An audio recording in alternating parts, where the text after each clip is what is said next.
Welcome to the Late Boomers podcast, where we bring you inspiring stories of people creating new chapters in life with style, power, and impact. I'm Cathy Worthington. And I'm Mary Elkins. Today we're exploring a fascinating combination of subjects: music history, filmmaking, writing fiction, and one of the world's most enduring mysteries, Sasquatch. It's amazing how many people become interested in creative pursuits later in life. Some start writing novels, others make films. Some finally tell stories they've carried around for years. And there's something particularly exciting about blending fact and fiction. Historical events, folklore, unexplained mysteries, they can all become the foundation for compelling storytelling. Yeah, absolutely. And the mystery of Bigfoot or Sasquatch has certainly stood the test of time. Reports span centuries and come from all over North America and the world. And whether you're a believer or a skeptic, the topic sparks curiosity. At the same time, our guest has had a remarkable career in the music industry, working alongside legendary artists and witnessing some truly historic moments in entertainment. He sure did. He worked with Sir George Martin, often called the Fifth Beatle, and he collaborated with John Denver and has now turned his talents towards writing and filmmaking. We are excited to welcome music executive, filmmaker, and novelist Maxim Langstaff to Late Boomers. Yes, Maxim, welcome to the show. Thank you. I'm also a dog owner. You should put that on the list. Oh, dog owner. Yeah, I'm not sure I own the dog so much as the dog owns me, but we'll go from there. Yeah. Well, you had a wonderful, successful career in music and film before becoming a novelist. So what inspired you to write Sasqet, and why was this the story you felt compelled to tell? Well, it's interesting. I didn't feel compelled to write it, and I didn't feel everyone has this idea that, somebody writes a book, they write a book, and maybe they do it. Certainly in nonfiction, you do. In nonfiction, you write a book out of ambition. I have a story I want to tell. I have something I want to communicate with people, whether it's a cookbook or politics, whatever it is. This book sort of evolved for me, and it evolved really. It started out as a series of just essays, and I mean, I like to write. I think it's a process in life where you tend to like to do things you're good at. And I never thought that there was anything special about my writing. I just, I figured everybody else could write really well too. So I was surprised. But I think, and you tend to love what you're good at. And so I've always been writing, and I love to write, whether it's poetry or fiction or stories, or I've written a lot of nonfiction professional writing for John Denver and George Martin and others. This book started out as strangely enough, I was living in a cabin in northern Maine, and I had no running water, I had no heat. I was with my dog, Kima, who was a star of the book. One of the stars in the book is a real dog. And I just was alone, and I had space. I had space that I had never really had in my life for so long. And I just allowed it to come. And I just, one day I opened my computer. I thought, I just started writing this thing that just came through. A lot of this stuff just comes through, and the key is to allow it to happen. You can't control it on some level. Obviously, you bring your craft to it, you do all that. And it started out as an essay, and I was writing some more little bits here and there, but there was no story, there was no theme, there was no sort of, objective per se. I didn't have any ambition. And I then eventually took a few years in a process, and I threw my dog in a car after a bad winter in Maine, and we took off for California. So it was sort of like John Steinbeck, Travels with Charlie. I drove across the country with my dog, and we went everywhere. We went, we sat on the green in Memphis, Tennessee, eating ice cream cones and together, and then we, swimming in high lakes in the high alpine Colorado Rocky Mountains. Anyway, we ended up in California. And we were walking one day in the Santa Monica Mountains, and I was just walking with him, and we did that every day, hiking and things. And this sentence came to me. I don't know how or where it came from. And the sentence was, "Sometimes the truth is best left unknown." And I was shocked. I just was stunned by it. And all of a sudden, that moment, the entire book showed up in my head in a flash. Wow.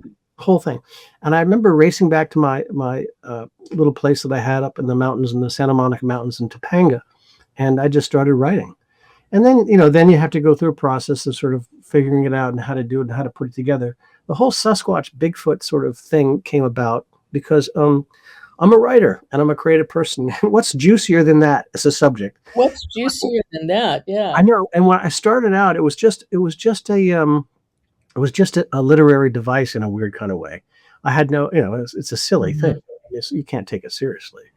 And I started to do some research and homework on this, and I found all these real scientific articles of people who took this very seriously, very prominent scientists in major universities in the United States and England and Russia. I thought, this is really strange. And so I thought, well, I can disprove that. This is just silly. So I started to get into it. I suddenly realized partway through my research process, as I'm putting the book together and structuring it, I thought, my God, it's easier to prove this creature is real than it is to disprove it. And what do I mean by that? If you believe that Sasquatch is a hoax, you have got to believe that there's been somebody running around in the woods for about 400 or 500 years in a gorilla costume, hoping somebody will see them in the middle of nowhere. And if they think what's going to happen to them, they're going to get shot. I mean, the whole premise is crazy. Or you can believe it's a conspiracy, which has been going on for years and years, which means nobody's ever given it away. It's cost millions and millions and millions of dollars to sustain. And it just is not plausible.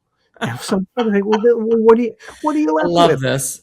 What are you left with? It was the weirdest thing in the world. And so my certainty became uncertain through my process. And part of that process, which I think we talked about before we went on camera, which is interesting, Sasquatch is not the same thing as Bigfoot. It's not the same thing. And the way to describe it, and became clear to me, is that Bigfoot is a product of pop culture. It's a product of what we want. So I think of Bigfoot as the teddy bear, okay, versus a bear.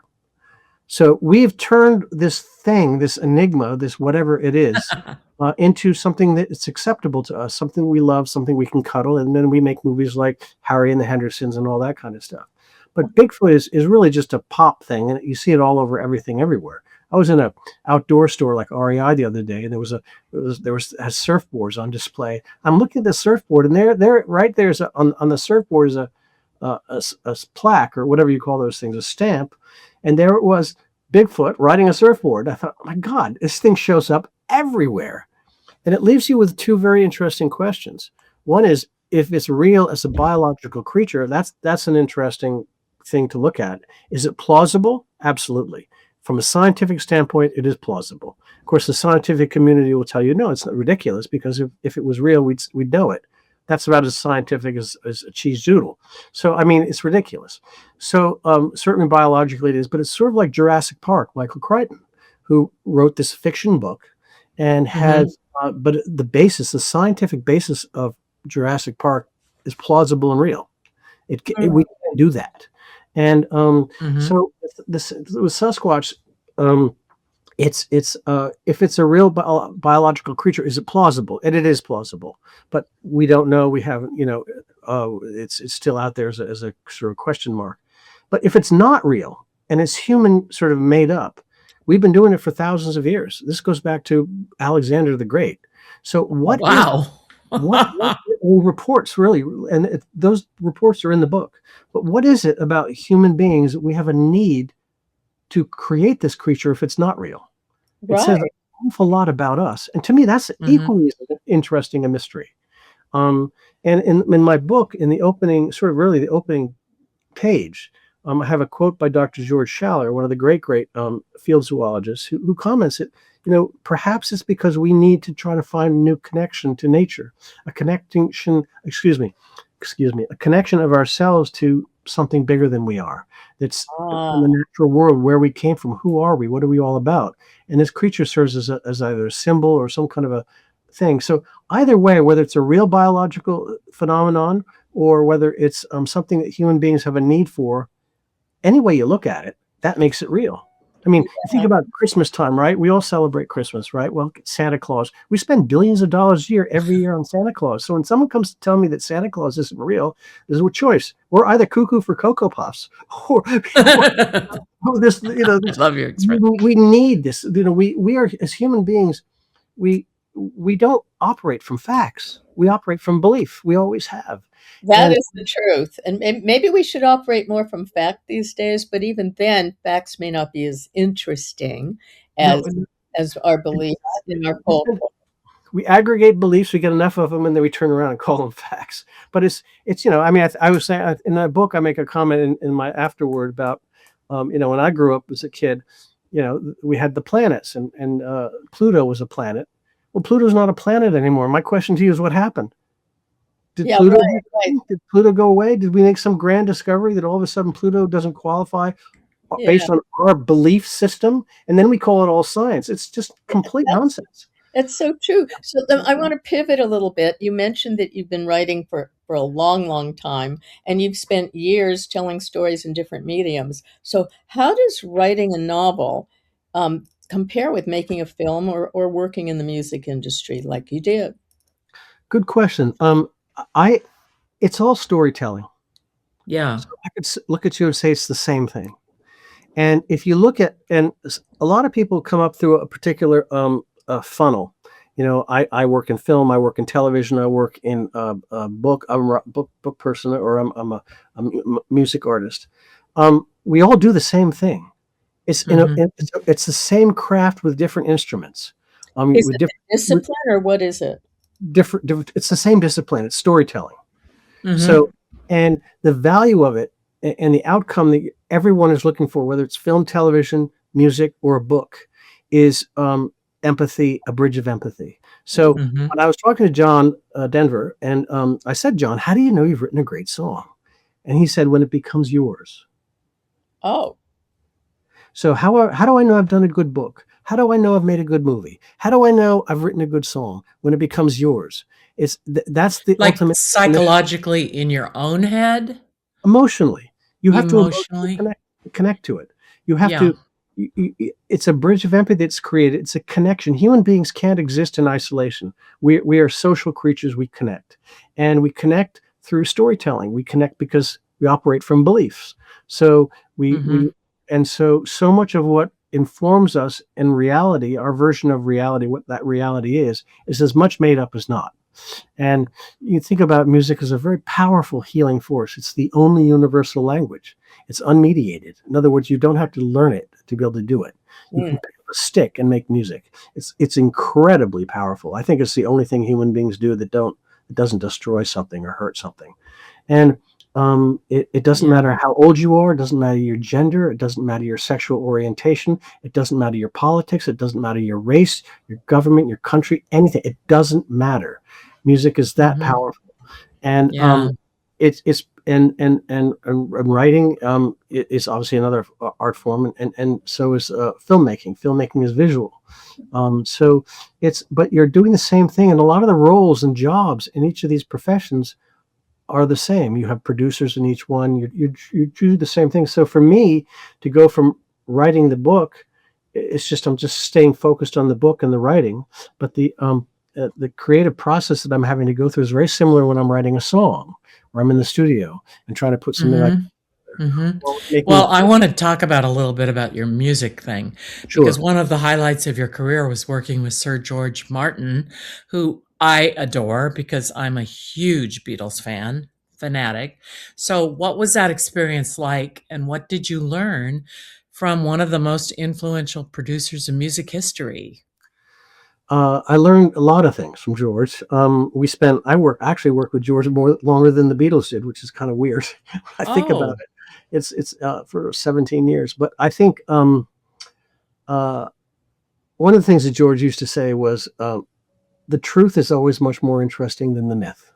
And I think one of the reasons the Beatles were so successful was that he didn't, in a sense, when they were very young, he didn't allow them to go into that space that is so predominant today in pop culture. And of course, the industry as we know it today didn't even exist, so you didn't have that. It wasn't a famous Mhm. job to be a producer in 1963. It wasn't. It Mhm. was a staff position in a company, and the Beatles had been turned down by every major record company in the world.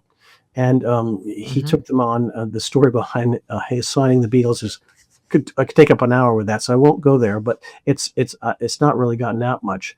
But it's he he was a very gentle man, Mm. very smart, Mhm. classically trained musician, and he took risks, and he based whether he was going to work with you or whether he would work with you or make a decision about whether you're somebody he wants to spend time with on some level based on you. He didn't judge people based on their accomplishments or their fame or their this or their that or that. He took people at face value. So he treated me just the same way he treated Paul McCartney. He didn't. There Mhm. was no difference. And um, uh, I think that people don't realize it. I mean, he was talking about the fifth Beatle. He arranged all their songs, most of them, and he played on almost all their songs. He was the keyboard player for most of almost Mhm. everything, right Mhm. up through Abbey Road. He produced Yeah. their whatever. And you think about whole parts of Beatles songs he wrote. I mean, you think of Eleanor Rigby. It's a great pop song. It's got a great story. It's a wonderful song.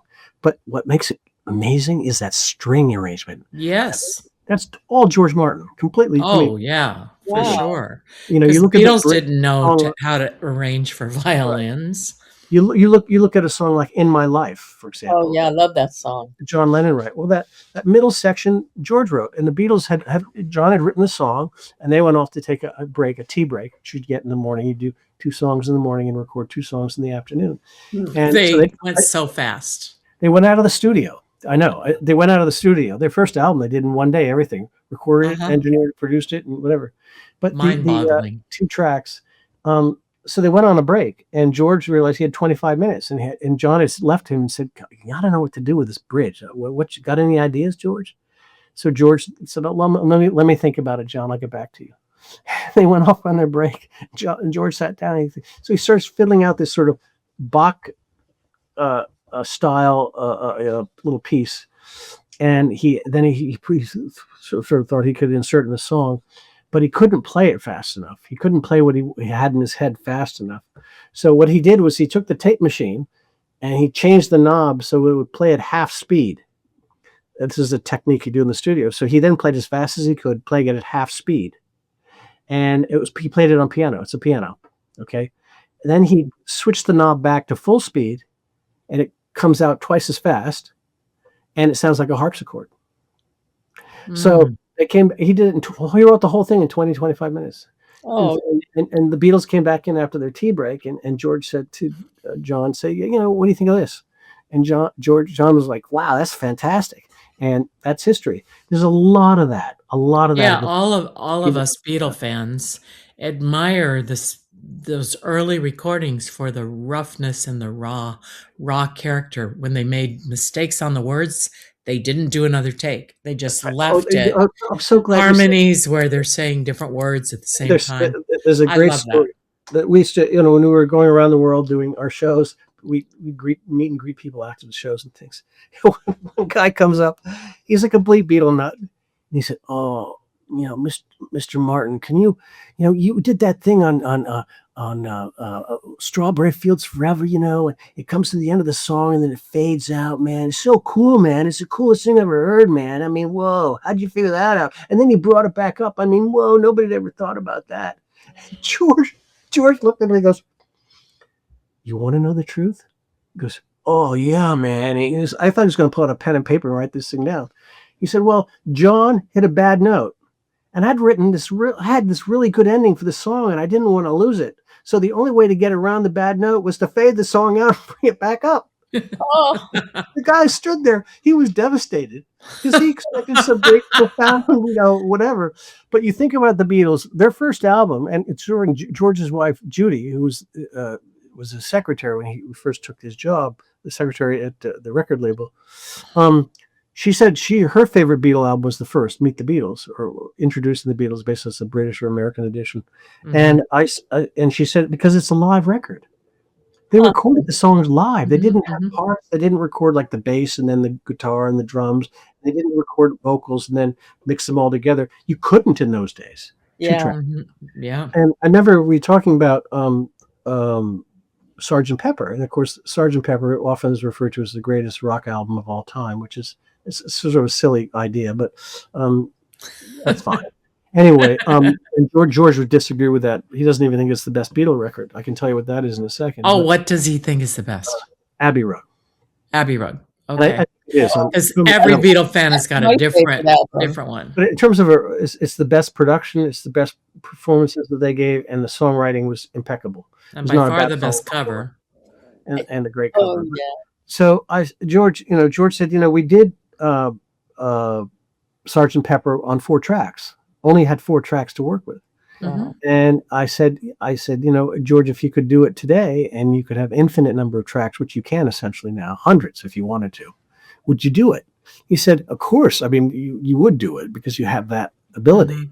Yeah. He said, but honestly, I think part of what makes the album so good is because we did it in a 4-track. And I said, well, what do you mean by that? And he said, because there's a certain discipline that's required.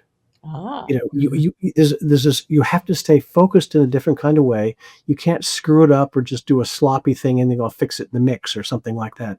You had to do it right. You had to nail it and you had to lay it out and you had to figure out what you're doing musically.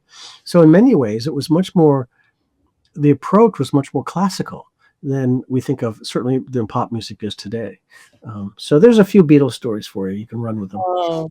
Well, Yeah, love those. I'm playing all the music in my head right now. Sergeant Yeah, Pepper, me too.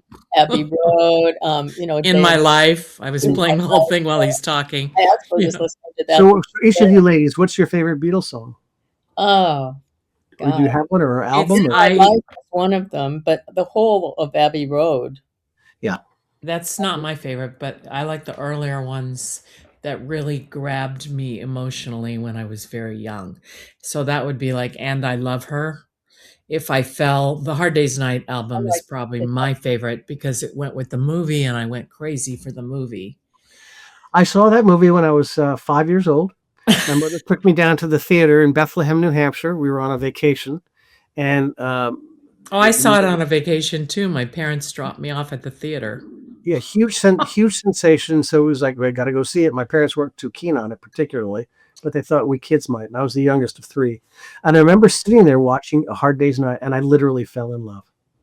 Yeah. The concert at the end, I thought, I'd never heard anything like that. I just was like, it transformed me. That's what music does. It certainly does. It does. It does. And I was at the very first performance of the Beatles at the Hollywood Bowl, and Oh my gosh! I sat in the last row of the Hollywood Bowl. You couldn't. I want you to know I'm reaching out and touching you now. Okay, so I just wow. Yeah, I got to see like them. being at Woodstock for me. I got to see them in 1965 and in 1966 at Dodger Stadium. I have to say that being in the last row, and they had no big screens there at all, so all you heard was all the girls screaming, and they were probably ant-sized for me. But still, you were there. You were there. And I was in the second to the last live performance they ever did as a band, which was Dodger Stadium in 1966. Yeah. The last one being San Francisco the next day. And except if you don't count Let It Be, the rooftop thing. Yeah, that was the last of their tour. That was the last of their tour. Yeah. But another mystery there, Phil what's his name? Who was credited as the producer on Let It Be. George did all the sessions, then he walked out on it because they were too caught up in their own merit, and when you do 62 takes of Let It Be, he's just, this is ridiculous, you guys. You don't get it in the first 2 or 3 takes. You got to move on. Yeah. So he's not actually credited as producer on that, but he was the producer. The other mistake that people make in history is that they talk about Let It Be as the last album. It's not. The last album and last recordings they did were Abbey Road. Right. Let It Be, the sessions in Let It Be were so disastrous that they shelved it. They shelved all the tapes. And after the Beatles broke up, Alan Klein, who was a sort of a slimy manager guy, got a hold of the tapes, and they put them together and released it. And that's how that. And the Beatles had nothing to do with what they put together. And Paul was furious about songs like The Long and Winding Road. He didn't want all those strings on there. So, I know he hated that. Phil Spector put that on there. Yeah, there's so much, as George said, there's so much deep, interesting stuff about the truth about the Beatles, but everybody perpetuates the myth. Mm-hmm. Mhm. Yeah. Well, you've Well, also worked with John Denver, Right. so including the historic wildlife concert that raised millions for conservation efforts. So tell us a little bit about that experience and what made it so meaningful. Um, John was a very remarkable human being.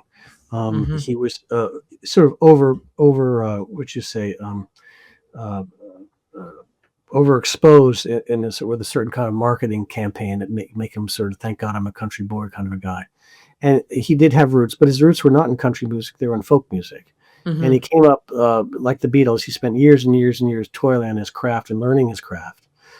He was an extremely smart guy, very charismatic. So if he was Mhm. standing in a room, a gymnasium filled with 300 people, and he walked into the room, everybody would turn around. He just had that magnetism about him. Yeah, my late husband, Ken Cragen, partially managed him for a very short time I and know Ken. loved. I Oh, met Ken. I spent time with Ken. Oh oh, my God. good. He Oh, wrote a yeah. book called Life is a Contact Sport. Yeah, right. it's right here on my bookshelf. There you Yep. go. I know Yep. Ken. Oh, Yeah. yeah. We were married for 43 years. Yeah. Oh, fantastic. He was a wonderful guy. I mean, I thought he was a wonderful guy, and he was great with me. And I did the Wildlife concert, and he and I sat down together in his office off of Sunset. And he Mhm. wanted me to do the same thing with Kenny Rogers at the time. And Mhm. we had some good conversation. We were going to move that forward, and one thing led to another, and we both got busy. But um, wow, yeah, Kenny Craig, and I he's love it. old school. He was the real deal. He was, and Yeah, he boy, was the real we could deal. We Are the we use World. more Kennys in the world today. Oh my And were you God. still in LA when he did We Are the World and put that together and stuff? Yeah, I remember he did "We Are the World," and I was not there. You'd And already moved away. yeah, I was actually in Well, it's a very Philadelphia. small world because going into this podcast, we didn't know that. That's Right. Really. fantastic. Wow, that's awesome. So that's great. Yeah, John, John's manager. You'll love this. You'll know this guy too. John's, Jerry Weintraub. yeah, and he was Because Ken worked briefly for Jerry Weintraub and yeah, during that time handled John he Denver and survived. John Davidson. He survived Jerry Weintraub, is what you have to say, I guess. That is, it was a Jerry owes his short. career to John Denver because John put him on the map. Yes.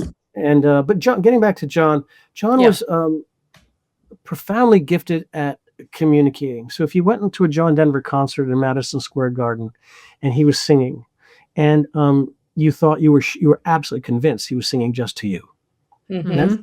and he'd be did. I mean, how many people could be on a stage by themselves with an acoustic guitar and hold an audience of 60,000 people? I mean, it was Mhm. astonishing. And I saw him do a concert, and it changed my life.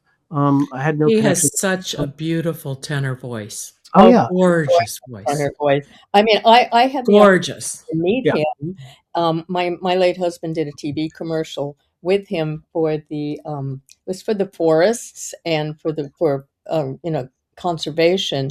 And I went up to Colorado on his at and went to his home, which had a gorgeous view of Oh, Aspen. yeah, so I spent a lot of time there. Yeah, it's absolutely stunning. You stand in front, you look out at his living room, and you understand Rocky Mountain High. It Yeah, just yeah, Yeah. yeah, Yeah. it wasn't a big deal for him to write that, given that right there. And yeah, he was one of my very best friends in the world, he uh, was so nice. And and died so early, so wrong, so right, terrible. we spent a lot of time together, and Ugh. his songs are aspirational.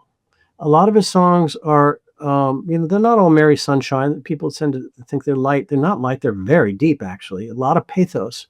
And there were Mhm. songs about things he hoped in the world, songs that he hoped for himself, and love that he aspired for. He didn't always have. And he said to me one day, he said, you come out of the studio, you know you've made a bad album when you're happy. I said, what do you mean? Happy music artists can't make good albums. It requires pain. You can't, if it, and I think about some of the best albums that Paul McCartney did. He's really like Flaming Pie being one, the one that came after when Linda died and she had cancer. Those albums are so deep. Yeah. Best stuff he did. Mhm. People don't realize. And John was, I mean, what a songwriter. I mean, co-wrote "Take Me Home, Country Roads." You think of "Leaving on a Jet Plane." I mean, the list goes on. I I mean, think I remember hearing the first time I ever heard him was "I'm Leaving on a Jet Plane," and it was one of those songs where you think, "Who sang that?" And Right. he became a huge star after that because I guess half the world thought the same thing. Who Right. is Well, it was at first it was a And huge hit called Beautiful and Mary. Ken And then, also managed, Bill and Taffy Danoff, who oh wrote yeah, Country Roads exactly. Well, with Bill John Danoff Denver. co-wrote They're Take Me Home. co-writers. To, co- Yeah. Bill co-wrote Starland Vocal Take Me Home Band. Country Roads. The two of them did with John Yeah. and yeah. then when John started his own record label called Windstar, he he his first signing was his old buddy Bill Danoff, Bill and Taffy. Mhm. They created this band called Afternoon Delight and wrote this grotesque song that Starland Vocal Band. became a #1 hit song, and it was a smash. Believe it or not, the song blows my mind. It's amazing, weird. Anyway, but when you I like it. You listen don't to the like song, it? you listen to the words leave something to be desired. But the the music, the harmonies that they did, Oh, Yeah. they were great. They were it's off the charts. fabulous. It's off the charts. It's extraordinary. And they Yeah. sang on a lot of John's albums, didn't they? Oh yeah, they did, especially in Backup, early. all the backup. And he wrote a couple songs for John later in his career and gave them to John that were quite remarkable. But anyway, so John was a very special human being, very unusual, and he was working in an industry that was very, very, the music industry is a very cynical business, and it has no sense of humor at all. And John, if I were to describe John in one word, I'd say guileless. The guy was Mhm. he was totally, totally authentic. And it Mhm. didn't mean he couldn't get angry. Didn't mean he wasn't a human being, but he was real, and he never put on sort of Oh, I know. mannerisms that way. And I know. he studied with the great people and learned from the great people going back to Pete Seeger and before that. So it Mhm. was a real deal. And as you say, it was a real loss. We did the wildlife concert, and it was the first time in television history where a single solo artist had ever been done a 2-hour show without a guest.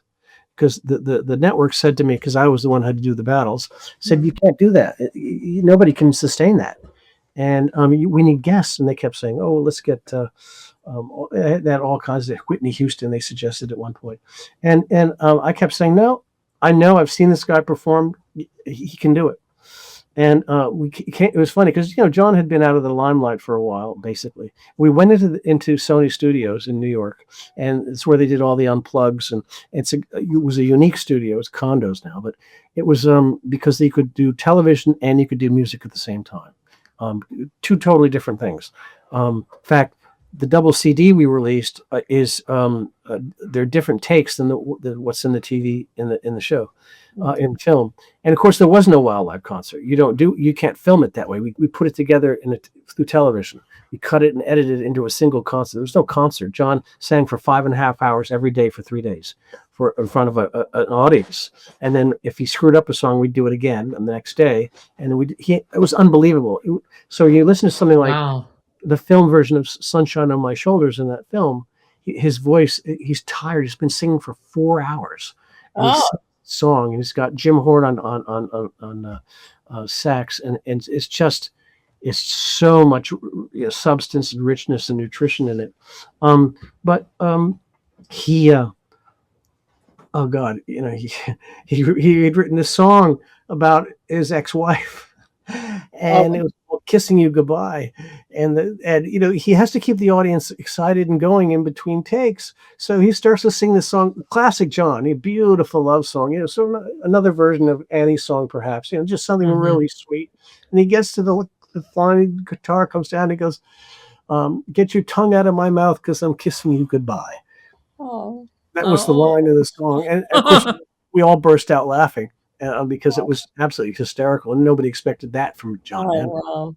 You've But had you've had a front row seat to some of the most extraordinary Yeah. moments, music history, all of entertainment. So, looking back, Maxim, what experience most shaped the storyteller you are today?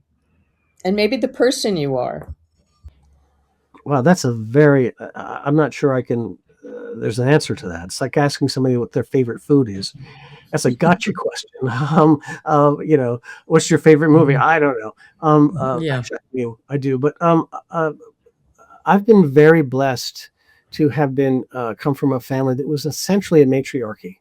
I was raised by very strong women, and I'm so lucky for that because I think women. I have huge biases. I think women are just more interesting than men. You're more complex and more interesting. That may be my own bias. Gee, I wonder why. But anyway, I think that um, uh, so I came from that kind of a background. I'm always been drawn to nature and the environment. I spent a lot of time in the wilderness. But if I were to say who's my greatest teacher, I would absolutely have to say my dog Chemo, and Oh. he's in the book. He's in my book.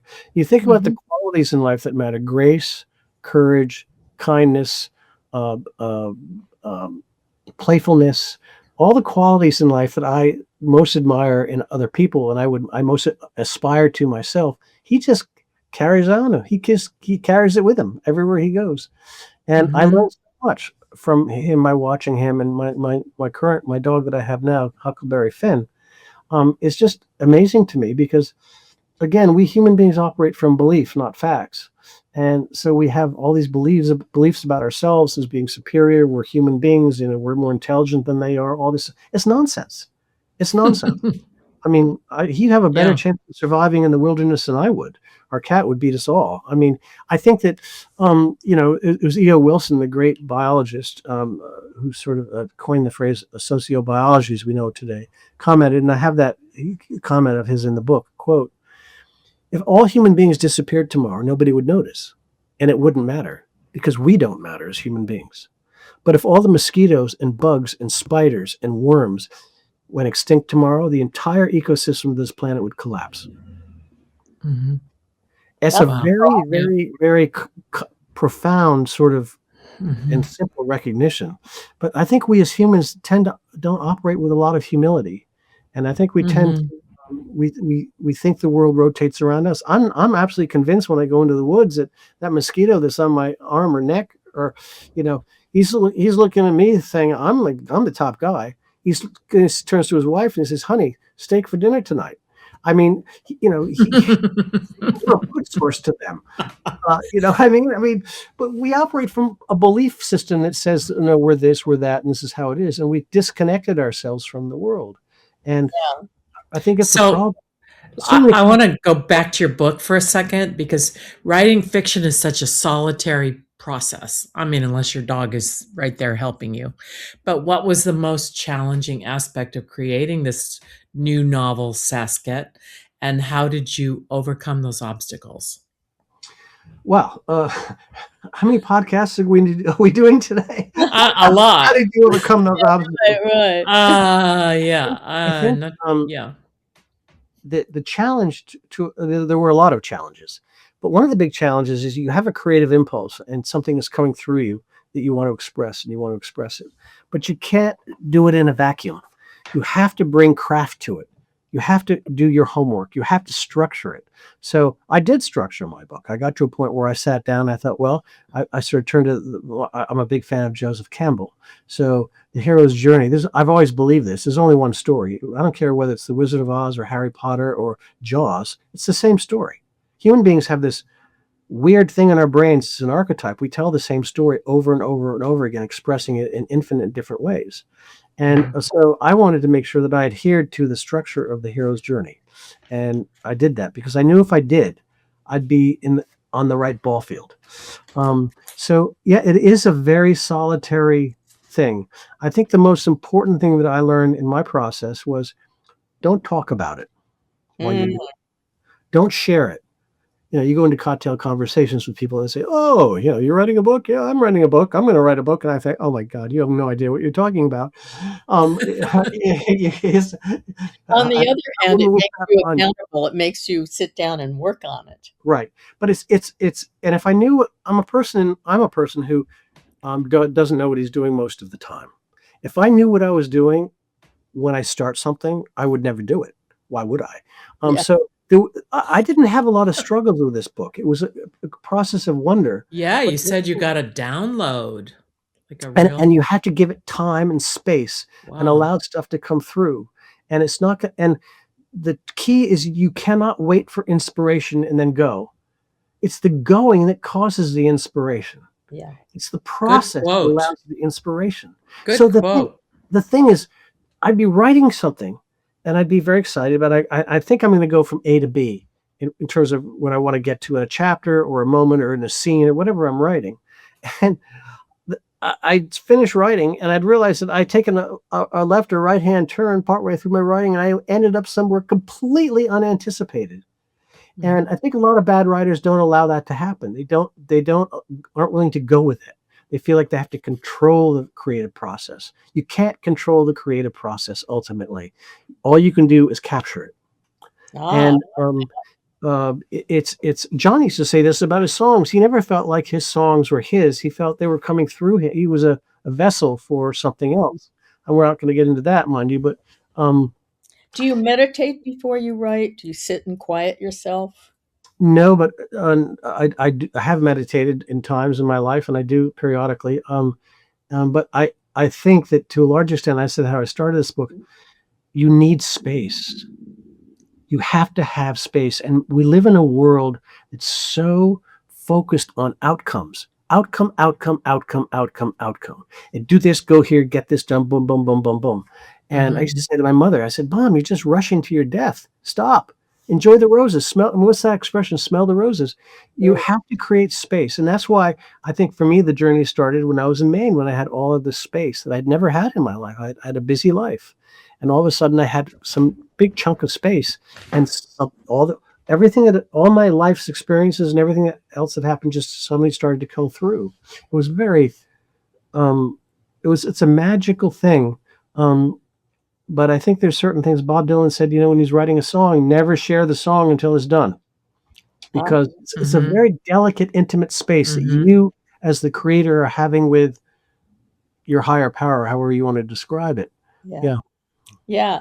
Well, let's talk about AI, artificial intelligence. It's Ah, changing everything in every creative field from movie making, publishing, writing. Uh, it's not changing it at all. It's killing it. No. I'll say it as simply as I can. The creative process is not compatible with AI. I And I agree. can explain it to you very, very simply. AI is a machine, for starters, okay? It's not human. We are analog creatures. We experience the world and life. There's no such thing as digital music. There's nothing that's digital about it. It It has to be doesn't translated feel. back into analog for us to even It has experience it. no empathy. Well, it doesn't even exist. We can't experience the world except through the analog our brains can't process. So, but AI is outcome driven wholly. Plug me in and I will give you an outcome, right? And Yeah. oh, isn't that it's makes fentanyl look like aspirin. And it's wonderful and it's addicting and it can do wonderful, great things. Don't get me wrong. But in terms of the creative world and the creative process, it's a death knell because the value of creating is not outcome for the artist. It's the process itself. If I didn't write this book for a particular, it got to number one on Amazon. It got to number one on Barnes and Noble. That's terrific, great. It's a pat on the back, but that's not why I did it. Why would you do that? I mean, how Mhm. formed an ego do you have? I just love the process. If nobody Yeah. Yeah. bought it or sold it. Only three people read it. I couldn't. I would have done it anyway. Yeah. AI takes that away. It takes the process away. You're So if so you have right. no process, you have no creativity. You're I mean, so Mhm. right. And getting back to your book, um, is there a distinction between Sasquatch and Bigfoot? Is ah, is it yes. culturally, historically, what? Yeah, I mean, I think Bigfoot is a pop culture phenomenon, and the word itself came about 1958. Prior to that, it didn't exist. There was no such thing as Bigfoot, and it was a term Oh. that was coined by a newspaper man in the Pacific Northwest for an article trying to get get some readership. And a know nothing little teeny local in the middle of nowhere newspaper. And for whatever reason, the wires picked it up and it went around the world. Oh, And all of a sudden, everyone in the world knows Bigfoot. And and in terms of what it is, it's really a teddy bear to a bear. So if you have a bear, that's a real bear. We love teddy bears. Everybody loves teddy bears. Who doesn't love teddy bears? And you give teddy bears to our children or our grandchildren. You're not going to give them a real bear, whether it's a bear cub or not. So Sasquatch is the bear. But we don't like the bear. The bear scares us, and we don't want to know about the bear. But we love the teddy bear. So we turn Bigfoot Um, into Harry and the Hendersons. We turn Bigfoot into on our mugs and our T-shirts and on surfboards, and it's insane. I mean, you can go to PBS magazine or their website, and they've got Bigfoot mugs. What's the connection? I don't get it. But we just love it, and so that's the difference. One is a pop culture, human-created phenom where we've taken something. We do this all the time with animals and things like that. Look at the whole stuffed animal industry, and we turn it into something that we find acceptable and something that works for us and that we can be yeah. comforted by. But that's not the basis in reality. For example, in my book, I talk about one of the first times my lead character sees a grizzly bear in the wilderness in the distance, and the person she's with turns to her and says, um, you not quite the same thing that you see at the zoo or that you've already read about or seen in the movies or in documentaries. She said, no, it looks so small because it's a long way off. He says, it is. It's inconsequential. It's small. The grizzly bear in his own environment is lucky to survive. And yet we think it's a monster. And we think it's this terrible thing. We think wolves kill people and attack people. Human beings kill more wolves every day than wolves have ever killed any human being. There's almost no proven record of wolves killing people. And yet we are absolutely convinced that they're the menace. They show up in our movies. They show up everywhere. They are a straw dog. And this is how we operate as human beings. We operate from belief, and they're nonsense. A lot of our beliefs are completely nonsense, and they lead us down a path that gives us permission to destroy the world around us and to destroy each other. There's no legitimate factual need or basis for it, but it's how we operate, and it's our problem in the world. Mm-hmm. So Maxim, what advice do you give late boomers who may be considering writing a book or a memoir? What advice do you give for people who are in their senior years? As far as what do you offer them as far as advice for? I think two choices. I always say that musicians, people come to me often. I'm asked to counsel younger people, whatever, and they say, oh, I want to, go into the music business. I want to be an actor or something. I'm saying, can you do anything else? Do you have any other skills whatsoever? Yes, I'm gonna go do that. Oh no. Hard. Because the problem is, if it's a choice, then it's a false promise. Real creative people, creative artists, do it because they can't help themselves. They don't do it out of choice. If you want to do a memoir for yourself and for your family, you just go for it. I mean, it's like singing in the shower. I'm a great singer in the shower. I really rock out, but that's where it belongs, in the shower. I think. I think that if someone were to ask me what do I think is the greatest source of my, I don't know, success is not the right word, but the greatest source of my ability to navigate the world effectively, as I do occasionally, is curiosity. Hmm.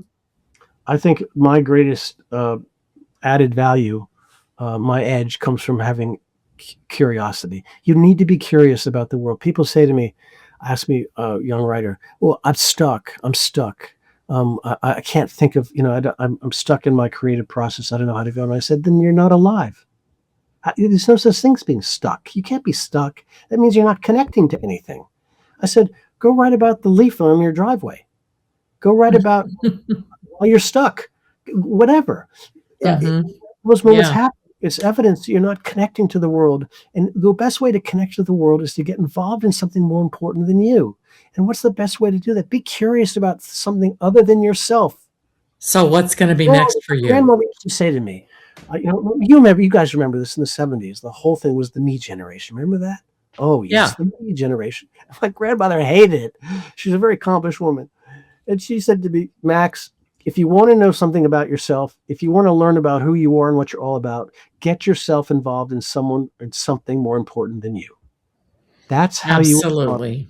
that's how you Absolutely. will find yourself. And Right? Maxim, what's next for you? Oh, Additional books? I was hoping What do you got? I was going to say a nap, but I Oh, won't. good. Thank you. A walk with my dog. I'm working on another sequel to this book. I have a title for it already. It's the working title now is called In the Raven's Shadow, And but I'm mostly focused right now on trying to translate this book into a streaming TV series. Oh, Oh, good. Why do I do that? Well, there's a couple of reasons. To be honest with you, all the royalties I'll ever get from this book, I'll be enough money to feed my dog for a year if I'm lucky. I mean, the publishing industry is Yeah. tragically, dying very fast. The but most importantly, why do I want to do this? I think the book has something to say. I think there's some nutrition in it, and I want to reach younger people. And how do you do that? Well, young people today, only 1 in 5 Americans read books anymore. This Hmm. horrifying truth. that's true. There's still 50 billion people, but I think that most young people today consume the world visually. Hmm. And so what's the best way to reach them? Reach them, at in their location, where they are. And so I think this book could translate well into some kind of a series, and that's what I'm trying to do. So I'm trying to penetrate Hollywood now, which is, where's Kenny when I need him? The Ken Craig world are no longer around. All my Rolodexes filling a Rolodex. Look at me, I'm dating myself, but all my contacts are either deceased or Uh-huh. long since retired. So I'm just another bozo on the bus trying to figure it out. But I think that there's something here that would provide some worthwhile. Yeah, you have a juicy starting point, There you jumping off go. There point. you go. Juicy. Well, Absolutely. I'm Yeah. honored, you guys. I'm honored. You guys both went and sat and were at Beatle concerts. That just blows my mind. And Yep. we're married to Kenny Cragen for over 40 years. That's wow. I'm impressed for two reasons. But anyway, yeah. Congratulations on that. Wow. So Thank you. you Thank lived you. up in Malibu? Is that where you lived? No, Brentwood. Brentwood. Okay. Before that, we were Beverly Hills, a little farther east. He told me he bought one of those things you could look at the stars with. What do you call Oh, it? a telescope. Oh, I know. He was Because you're so thinking kind. of our ranch. Telescope. We used to have a ranch in Paso Robles, Okay. and He was, we had an observatory. He he was loved. very into He was, astronomy. yeah, big time. We talked about that a lot. He was so passionate about it. It was so great. That goes back to my point. Curiosity. Uh-huh. I mean, it's awesome. Endlessly curious about the Yeah. universe. Yes. Absolutely. Maxim, thank you so much for sharing I don't your know. life, your journey, and I mean the fact that you are a legendary music individual, and you've shared your collaborations from filmmaking and now writing this amazing book. So thank you for your imagination and your history and the mystery of curiosity. So thank you Thank for you. Yeah, Well, we love hearing about you people go who out. continue to reinvent themselves and pursue new creative adventures, and you certainly embody that spirit. Thank you. Yes, Thank you guys for thank having me. Now you guys have to go away since you've been to 2 Beatle concerts. Your lives are almost complete. The only thing left is for you to read my book. So there you go. Uh-huh.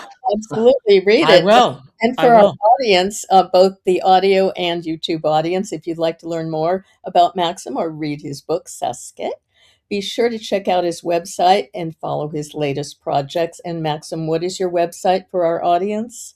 Well, the website for the book is Sasqet, SASQET, thebook.com. And you can find everything you want on there. And I'll say to you two women, and I thank you again for having me, is that what was very, very the most important thing for me about my book was that the lead character be a woman and that Oh, she wouldn't be attached to a man. In other words, she wasn't a wife, she wasn't a sister, she wasn't a daughter. She was her own person and had her own story to tell. And that's a big part of my, that was something conscious and something very, very important to me. That sounds great. And to our listeners, if you enjoyed today's episode, please share it with one friend. That's one of the best ways to help new listeners discover the Late Boomers podcast. and don't forget to subscribe to the Late Boomers podcast channel on YouTube and also to any of the platforms where you get your podcasts. Until next time, remember what we Late Boomers always say. Yes, it's never too late to rethink what's possible.